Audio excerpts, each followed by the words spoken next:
दोस्तों अक्सर बच्चों ने मुझसे सवाल पूछे हैं कि सर मॉक्स में मार्क्स नहीं आते हैं, तो इसका क्या किया जाए।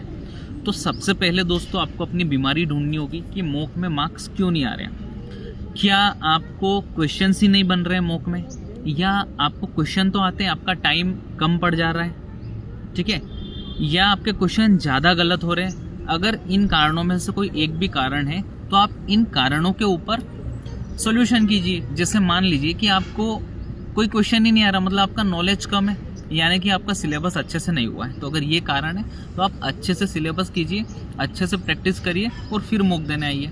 अगर आपका टाइम कम पड़ जा रहा है, ठीक है, तो टाइम कम पड़ जा रहा है अगर मॉक में, तो सबसे इम्पोर्टेंट बात मेरी ये याद रखना कि आपका सिलेबस तो कंप्लीट है, आपकी प्रैक्टिस उतनी अच्छी नहीं है। तो प्रैक्टिस कैसे करना है मॉक में स्कोर बढ़ाने के लिए, टाइम कम करने के लिए, स्पीड बढ़ाने के लिए।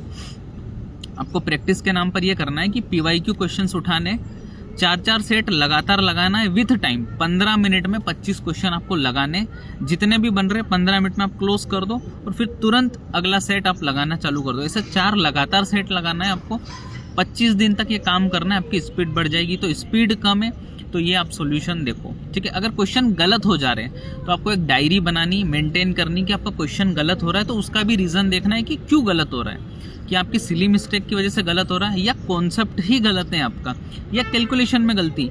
इन तीनों में से कोई भी एक चीज़ आ रही तो आप उसके ऊपर काम करो और एक आपकी मिस्टेक्स की डायरी बनाओ, जिसको रोज़ पढ़ो तो मिस्टेक्स कम होती जाएगी, तो अपने आप आपके सवाल गलत नहीं होंगे। इसी तरीके के और टिप्स मैं आपके लिए लेकर आऊँगा, एकदम जेन्युइन टिप्स है। मैंने खुद SSC CGL निकाला हुआ है, मैं सेलेक्टेड हूँ इनकम टैक्स डिपार्टमेंट में, तो मैं आपको बेहतर तरीके से गाइड कर पाऊँगा। मिलते हैं अगले वीडियो में। Till then take care, bye bye everyone, जय।